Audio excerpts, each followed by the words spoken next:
Welcome to Time to Press Pause, a podcast for CEOs by CEOs. I'm your host, Ellen Williams, CEO of the Salient Strategist, and today I'm speaking with Carol Williams. Carol is the owner of Coach Carol and Beacon of Light Center, LLC. As a woman, business owner, and mother, Carol's mission is clear: to ignite the flame within women who hunger for something more.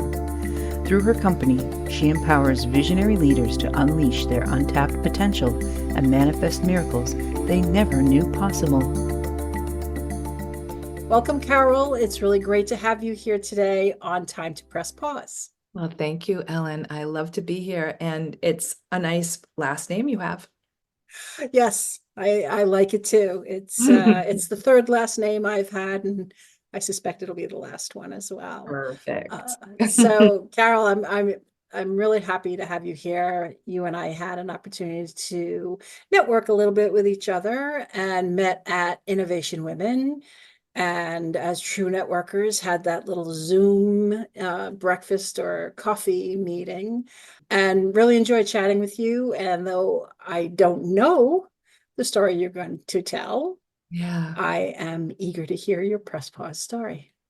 Well, thank you. I think that, in fact, is why I reached out to you in Innovation Women, because I heard you had this podcast, and it's really resonating with me, particularly this year in 2024, because last year, often we'll need our lives to sort of break apart in order to put it back together in ways, that make sense. And I love this, that it's for CEOs by CEOs. I've been a CEO of my business now for 15 years. And, I was looking back in some journals, and I noticed that I kept having this recurring theme of, wow, I really have to slow down. Wow, look at what I'm doing. I'm really running myself ragged, and then I need to take rest. It's really interesting. And so I did that for years and years and years, and then finally last year it happened. Last year, just a little over a year from the time of this recording, my father fell. I never, for the life of me, thought that would affect me in the way that it does. I mean, he's married. I've got my own life 100 miles away. I never thought about the impact that it might have. And it made a huge impact. When he fell, my whole life spiraled downwards because there was so much to do. And I was one of the key people to help him out with it, as was my sister, and still is, to be honest with you. Our lives will never be the same.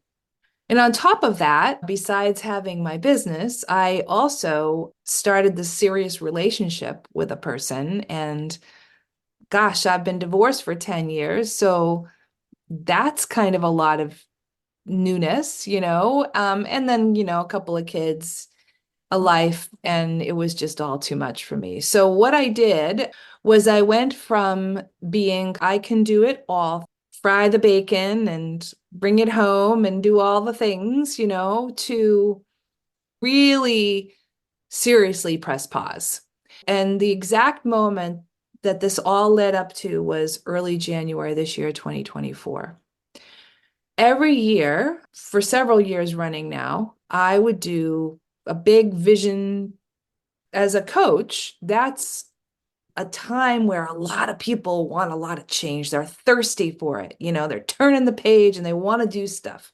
So I'm like, yeah, I want to help you. And as a result, I'm my own company. So it's really important to keep the ball rolling, but I gotta say, after everything that happened last year, I didn't have it in me. I tried.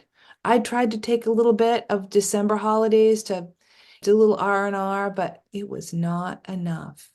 And it came after a series of not enough last year. And so when I woke up on the day, whatever that day was, that I said, okay, that's it, I'm going to start getting ready for my launch, I felt a heaviness and an exhaustion. And I said, I'm not doing this. I'm just not going to do it. And all of a sudden, it's like I had 100 pounds lift off of me. And I said, I'm going for a walk. And I went outside, and it's cold because it's beginning of January. I love the cold, incidentally. And I walked outside and I saw these beautiful puddles and with the ice just forming in them, And I took photographs of them. I noticed the ice crystals, and I came back and I took my drawing pad out and I started drawing what I wanted my year to look like. And it just came out of my hands in like an hour. And all of a sudden I was like, that's what I want. So I pressed pause on my launch, and it was the best thing I ever did, because now I gave time to this 8-month course I had taken end of last year. And of course, I didn't have time to do my due diligence because I was trying to do everything. And I decided that this would be a priority. Sleep was the first priority. And the second priority was doing this course so that I purposefully paused, gave myself some time to reinflate and be not only myself, but a better version of myself. It was beautiful. And now I'm really vigilant about how much I take on. So now I haven't fully gotten back to like full steam ahead right yet. We're recording this in late June, and summer is usually a little quieter anyway. I have every faith in the world that in the fall, when things typically heat up, I'm going to be as I was, but better. And I'm going to be paying attention to myself. I'm going to say, hang on, I said I wanted no more than 4 Zoom meetings. How many Zoom meetings am I doing? Like, just really, how much sleep am I getting? How much exercise am I getting? I said no to a conference that I go to every year in October out west. It feels really good. So that's my story. Congratulations. Thank you. I love the end. It feels really good. That's It does. awesome. I think that's the epitome of taking a pause, is that whatever got you there, on the other side of it, there should be a renewal. There should be some change, whatever that is. And that seems to be, true with everyone's story. This was great. I wanted to touch on a few things you said. So I love that you had journals to go back to. I haven't written in a journal in a very long time, but I was during my first marriage, which was not a good one. And I did find those cycles. It's good, it's not so good. Oh, it's good again. No, it's not so good. Right. But I haven't journaled like business wise. So I like that concept, but you found the same thing, a recurring theme, right? Oh, things are good. Oh, I'm tired. I need a break. So you said you did that over and over, but did you mean you took the break, or you just kept writing about the fact that you needed one? Oh, thank you for asking that. I love it. Well, first of all, I had a positive psych coach, so I have lots of notes from, those days. But also, I had a mastermind. As I'm a coach, and as a coach, I believe we need to have our own coach, and we have to have a mastermind as well, so that we have a nice community and leadership, our own leadership. So what I would say, I remember saying this to my mastermind, like, oh my gosh, because I'm kind of dramatic. I need like a week off. And they were like, okay, so what do you need to do to take a week off? And I'd say, oh my God, I'm so stressed out of thinking about taking a week off. I'd have to reschedule all these people. That stresses me out more than anything. You know what I'll do? I'll take Sunday. So I would take Sunday off, which would incidentally be great, but it was really only Sunday. And I really needed more than Sunday. Maybe I needed the week, maybe I didn't, but I wouldn't allow myself to fully rest. And then I would go right back because, I was doing the things, making the money, doing all the, all the things. Does that answer your question? It does, because you also said you had a series of not enough. And that really hit home. And I think that people don't realize, oh, I need to take a break. Now, sometimes it is a short break. I Mhm. needed to take a break last Friday, and I was like, you know what, I'm done. I shut everything off early, and that was fine. That was just what I needed. My husband came home, he Yeah. vented a little, and I was good. Yeah. But other times, that's not enough. Yeah. And a series of not enough, I think that's a profound insight that I believe you're not alone. Yes. Yes. Thank you. And then you said reinflate.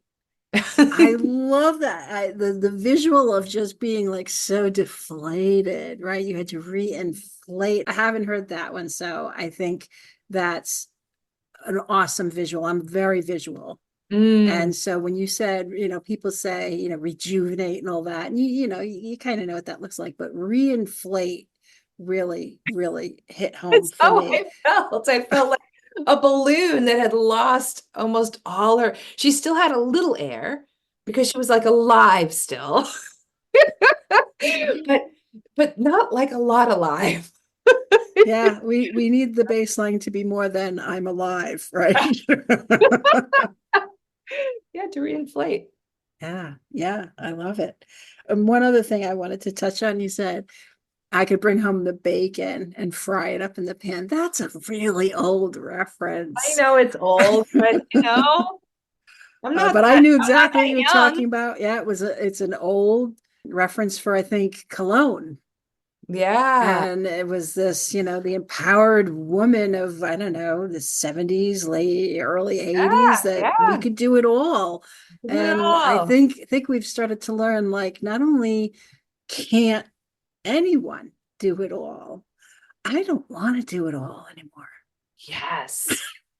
And so I will say that because I don't know what age your folks are who are listening, but I grew up in the 70s and my mom stayed home.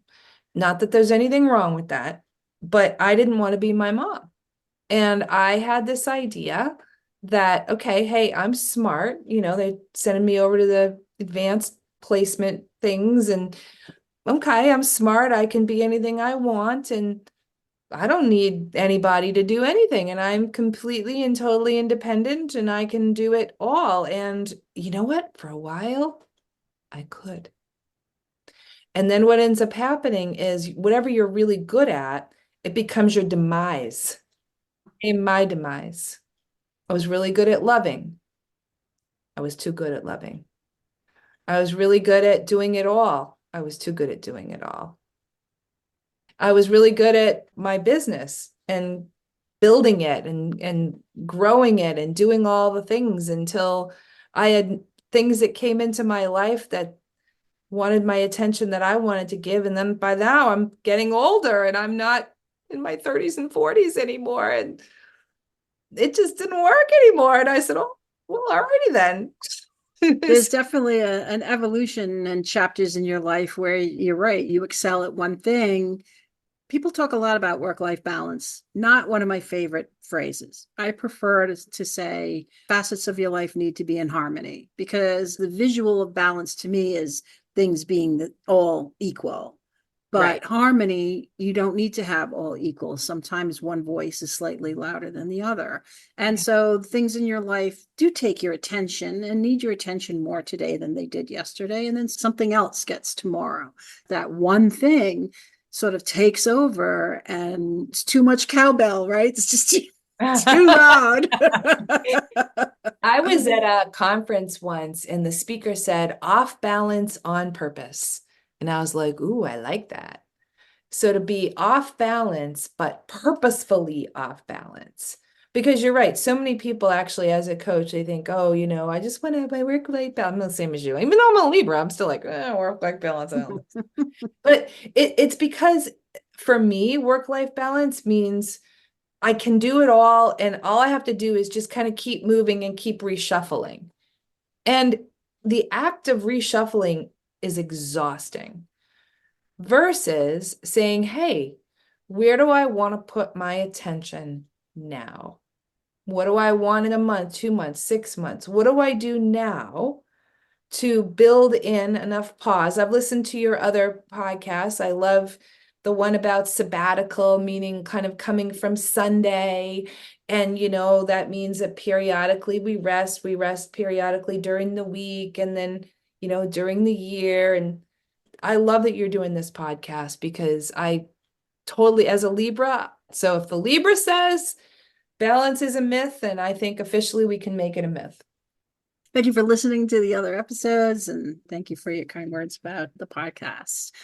So to wrap things up here, and you've shared an awful lot of wisdom with us, what advice would you give to a CEO as to when to identify a need to press pause?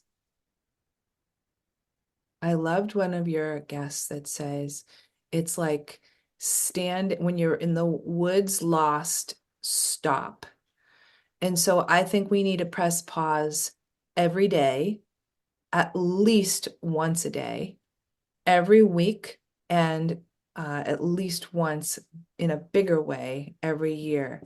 So to do that on a regular basis, and also be in tune with ourselves, with our body, and so that we can feel into what we need during those intentional pauses. Excellent. Feel into what we need, because pausing is one thing, and understanding I need a pause, but understanding why you need the pause is going to make it that much more impactful. Thank you. Thank you. Thank you so much, Carol. This was really great speaking with you, and I loved your story and all your little quotable little lines. They were great. Oh, well, you are so welcome. It was a true pleasure. Thank you.